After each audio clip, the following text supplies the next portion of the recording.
Hey everyone, my name is Tasia. Welcome back to my channel. It's been so long since I've done a planner walkthrough. I'm really excited for this. I've been using the same things over and over, and I have tried Plum paper planners in the past several years ago, and I don't know why it didn't stick with me, but I've been looking for something that I could really customize and make my own, and so I thought I would give this a shot, and so far I really like it. I just got it a few days ago, so I haven't been able to put it into use, so there's not going to be any writing in this, which will be nice because you'll be able to see a full walkthrough. But I'll put a link in the description bar down below to their website. They have so many options. I know I'm going to miss things in this video, so definitely if you want to personalize a planner like this, I would check them out and see everything that they have to offer. I do know that they have the 3 different sizes. They have a 7x9, which is this one here that I got. They have an A5 size, and then they have a really big one. It's 8.5 by 11, so like a big sheet of paper.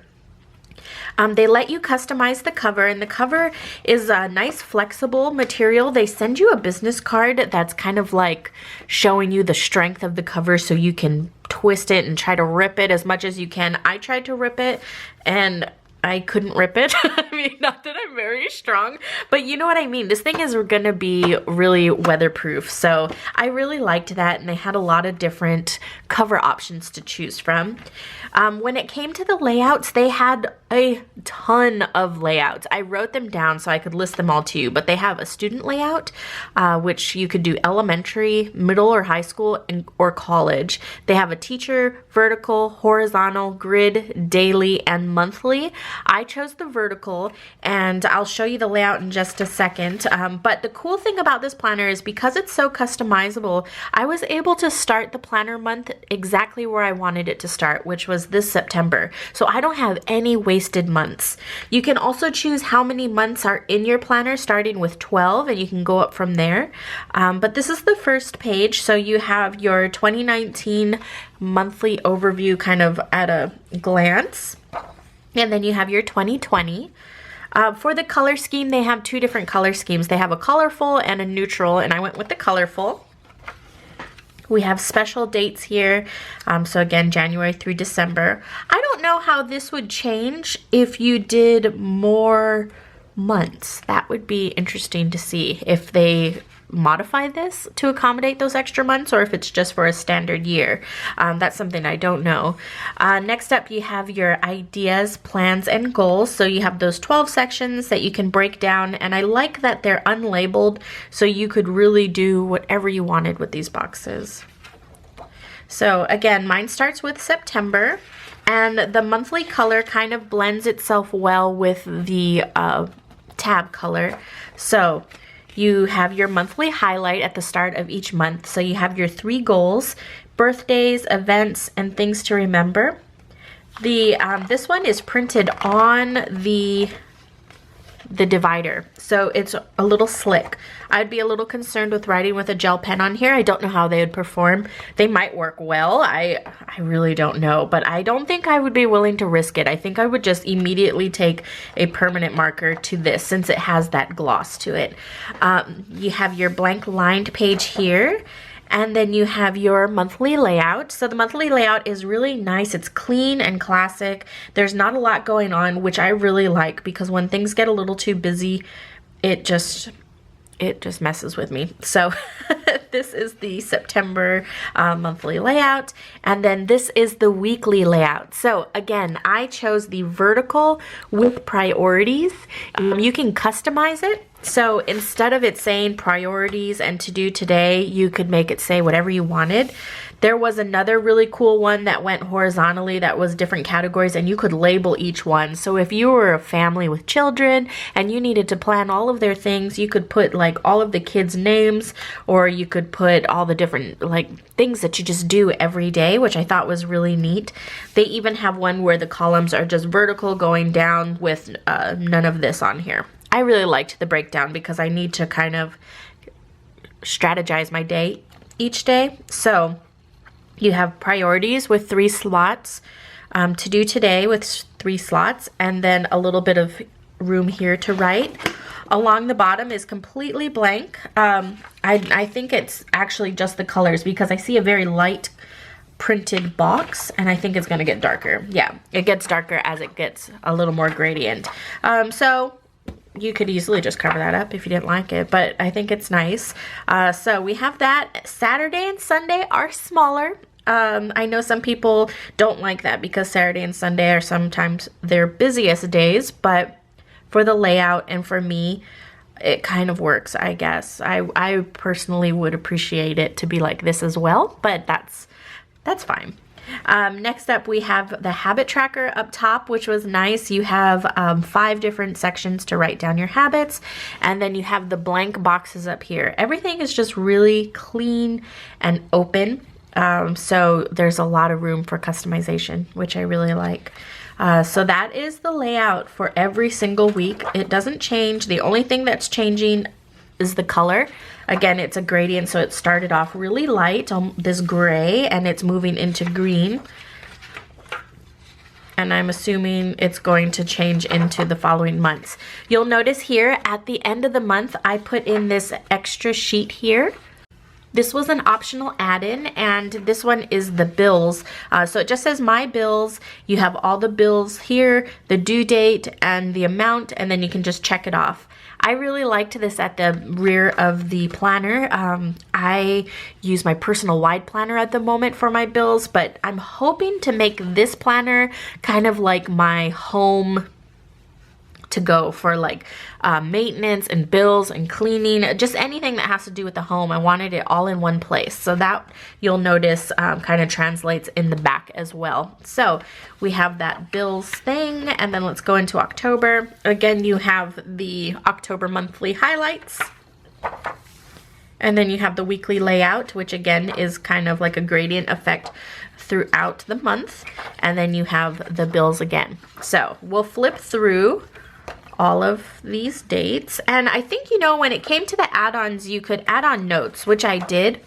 I'm not too sure if they gave an option to put the notes like kind of dispersed throughout the planner or all towards the rear. I know for certain things they did give an option to disperse it through or just put it all in one chunk. So that is December. January, it's a nice deep purple. February, I went through August. So it's just 12 months, starting with September.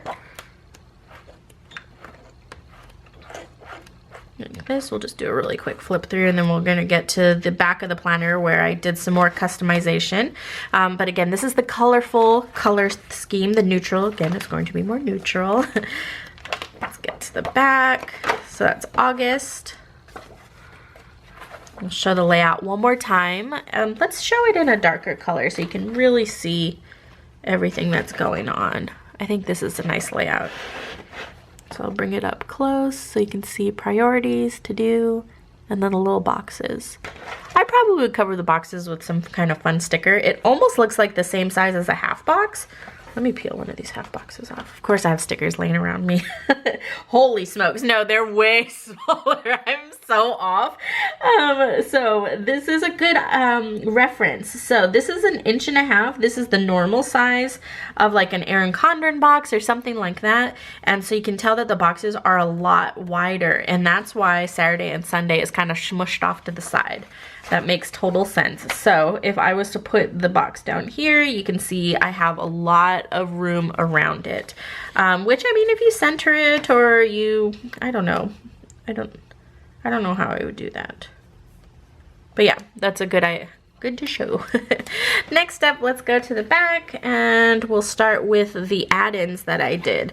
Another thing I want to mention is that you can purchase this planner coiled or uncoiled. If you get it uncoiled, it's going to be unpunched and unbound. So you're just going to get the planner like just ready to go. So if you got, say, an A5 size, that would be kind of cool to be able to punch it yourself and get it into one of your ring bound planners. So for the add-ons, they had things like meals. You could do meal planning, the shopping list. They had stickers they offered. For family, they had home sections, baby sections, cleaning sections, budget. I did some budget, as you noticed, the bills, but they had a lot more. And then even Other type of add-ons, they had business, lifestyle, teacher, student notes, page protectors. Like seriously, they had a lot of options. Of course, you can't add it all into the planner because I think they limit it to you for a certain amount, or else the planner, it can't accommodate all those pages, but you definitely can put a lot in here. So this is the home section that I chose. You have your home service provider, so it lists like your electric, your water, trash, internet, cable. I thought this would be nice to have it all in one place. I always think about this in the back of my mind because I know all the information, but God forbid if something was to happen to me, Zach would be lost. He would have no idea how to do any of that because he doesn't like I do all of that kind of stuff because I'm really organized. So this, not that I'm thinking anything dreadful, but it would be really nice to have everything in one place. So that's the home service providers.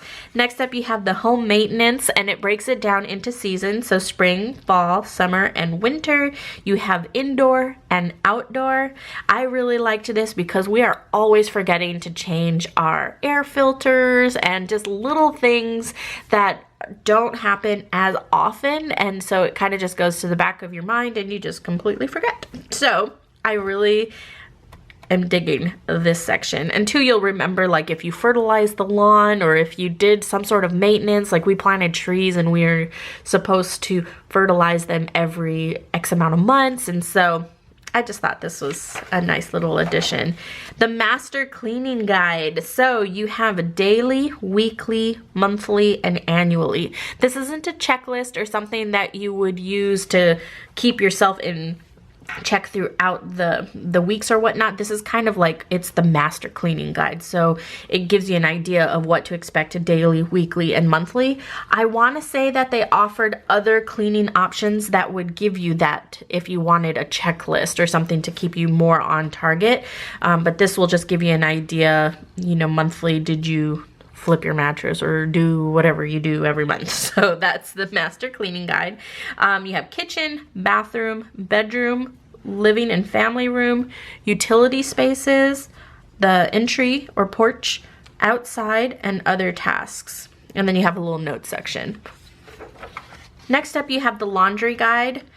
This is really nice to have. I am terrible at laundry. Everything just goes in the laundry machine. Like the washing machine. I just throw it all in there in one big load, and I haven't had any mishaps.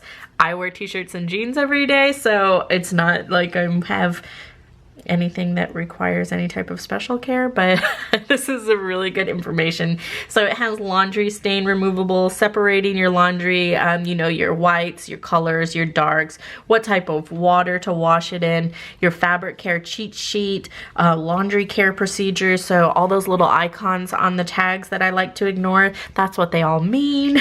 So we have that. And then we have this, which I am living for this garden. I'm hoping to make like this grandmaster garden, and I always have high hopes every year, but I've kept my houseplants alive for like the past 3 or 4 months, so I'm doing really good. I think this is gonna work. So the basic gardening terms, it tells you about acidic, alkaline, annual, you know, all those different terms. You have plant neighbors, so asparagus, good neighbors with basil, cabbage, carrot, coriander. It gives you all those little tips on how to grow a successful garden. And then for your My Garden, you have winter, spring, summer, and fall. So you can make your little battle plan. Next up, you have family favorites. And so this would be your favorites for breakfast, lunch, dinner, and recipes to try. So you have appetizer, entree, and dessert. I honestly don't think I'm going to use that page, but that came in the home section. But I like it. I mean, that's a good idea, but we're just a creature of habit. We know what our favorites are. Next up, we have monthly goals. This is really general. It doesn't tell you if it's a budget goal or a health goal or anything like that, which I really appreciate. So you can just make this whatever your goals are for the month, and it covers you for the entire year with a little bit of a notes section.